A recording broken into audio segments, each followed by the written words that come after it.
Hey guys, Furum here, and today I'm going to be showing you the Renault R.S. 01 in multiplayer in Asphalt 9 at Golden Max in the European Season 1 multiplayer season. Currently, there is a Grand Prix going on for this car, so I figured it was a good time to make a video about it. This is a car that we saw in Asphalt 8. It was an S-Class car, at least for the longest time in that game. I don't really know where it is now with all of the rank changes, but it used to be in Class S. It was quite actually an old car in the game, and you could actually multiplayer tune it so long ago. It was one of the secret credit multiplayer cars. I remember I made a video about that. But in this game, kind of like the Homage, it isn't really so much anymore, and that was a crazy stunt. I don't know how I survived that, but yeah. Now, the RS01 is in C-Class with a maximum speed of 207 miles per hour, which is pretty similar to the likes of the Pininfarina H2 Speed and the Ferrari 599XX Evo. The car has pretty good acceleration and nitro efficiency, with the acceleration just above 83 and the nitro at 72.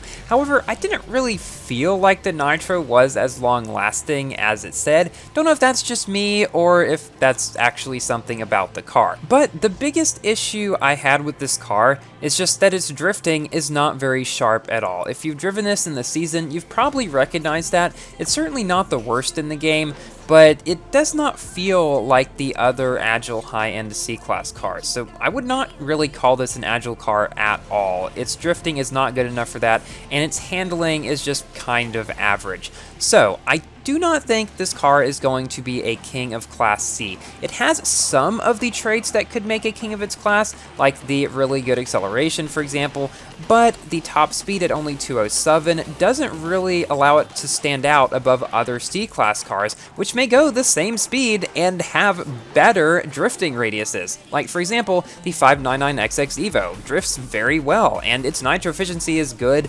and its acceleration might not be as good as this car's, but still, I would take the 599XX Evo over this car any day. However, I still had some decent success with it in this multiplayer season. It's certainly not a bad car, just not something I would take out over the other high-end C-Class cars. So in this season, I was up against a lot of Porsche Club Sports, like the one I'm facing here, which is a better car than this one. It's faster by about 20 miles per hour. I think it goes around 227. Sometimes I was able to beat them, but most of the time I was not. The Volkswagen W12 was also in this season, but I saw a lot more of the Club Sports than the W12s.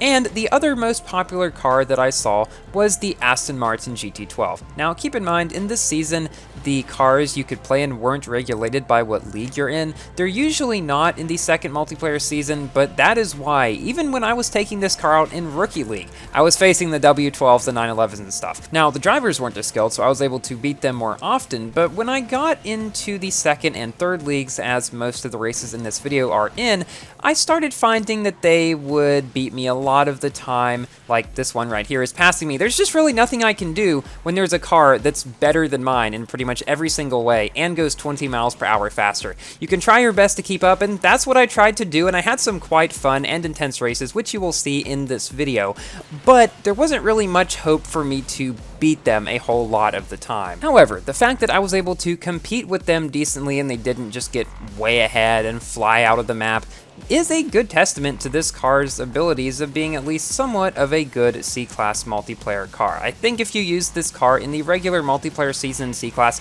you'd probably do fine with it. It wouldn't be as reliable as something like, say, the Vencer or Aranera or 599XX Evo, or, say, even the Pininfarina, but I do not think it would be a bad one at all. I just think it takes a little bit more to get used to than some of the other C-Class cars. Its Grand Prix has been going pretty well. I'm currently a single blueprint away from 2-starring it. I don't think I'll be able to get top 5, but I'm kind of scraping along the edge of it, so if I get some good luck in the final rounds of the season, like the second half of the final rounds, because we're already about halfway through it, I might be able to. Don't really think so though. I'll just have to rely on the key packs, but this car is not really one that I was planning to go for heavily anyway. I'm not going to spend any tokens on this car because it is not better than my other high-end C-Class cars, which I have maxed already, the 599XX Evo, and the Aranera. And if you have either of those cars maxed, or even the C-Class Club Sport, I would not really recommend trying to go for this car,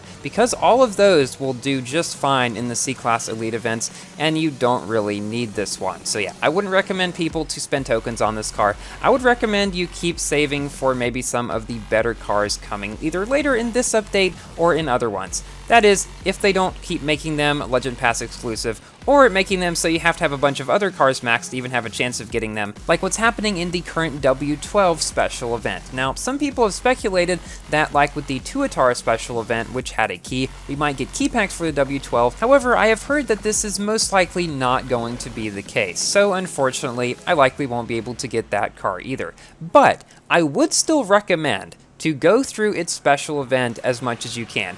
Even if you have to spend some tokens to bypass some of the Roma conditions, you get back a ton of tokens later in the event, and credits, and even blueprints for the W12, which is always a good thing to get blueprints for free for a car, because even if you don't get it, if it comes back later, then, well, you'll be closer to starring it up if you're able to get the key. So yes, I would definitely recommend trying to go through the event as much as you can. That is what I am going to do, and if you would like to see how the W12 performs at Golden Max in multiplayer, I have a video up about that on my channel right now. This video sort of concludes the trio of new cars in the first half of this update that I've reviewed on my channel. We have not gotten to test the Victor in multiplayer yet, but hopefully a season will come for that later and I will be able to do that. But I do have a max test up. Also guys, right now there is an Apex car hunt going on. A lot of you may remember that car as one of the ones that was in the Bugatti Le Voiture Drive Syndicate event.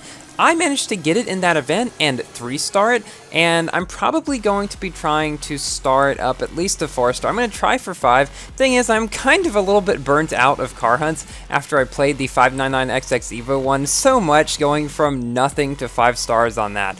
But yeah, I might try to star this up. I know it's a great car. It seems like it would be a pretty worthwhile one to do. And now we're moving on to the final race in the video, which is one of the last races that I played in this car in the season, and you will begin to see why. The players are becoming more skilled at this point, and when the most popular car in the season is 20 miles per hour faster than me, there's not a whole lot I can do about that, since, as I've said previously, this car doesn't really have a ton that would make it stand out above, say, that Club Sport there, which has its Unleashed event going on right now, and I think that might be one reason why it's so popular in this season, because people who are spending a lot of time, and mainly tokens in the Unleashed event, probably would be very grateful to have a chance to see how this car performs at max against other cars in multiplayer before they spend a ton on it. And I think that's one reason this car has been a lot more popular than the W12 so far in this multiplayer season, and the fact that the W12, which is probably better, is likely not quite as reliable as the Club Sport. So I bet as I reach higher leagues, I'll start seeing more W12s and maybe fewer Club Sports. Now it's time for my general review about this car. It's got pretty good acceleration and nitro efficiency, however the top speed is very average and the drifting isn't very good, and so that's why I don't think you should spend much on this car, if any at all. Thank you all so much for watching. Please like the video if you've enjoyed, and consider subscribing for more Asphalt and other games content. And I will see you in my next video. Goodbye!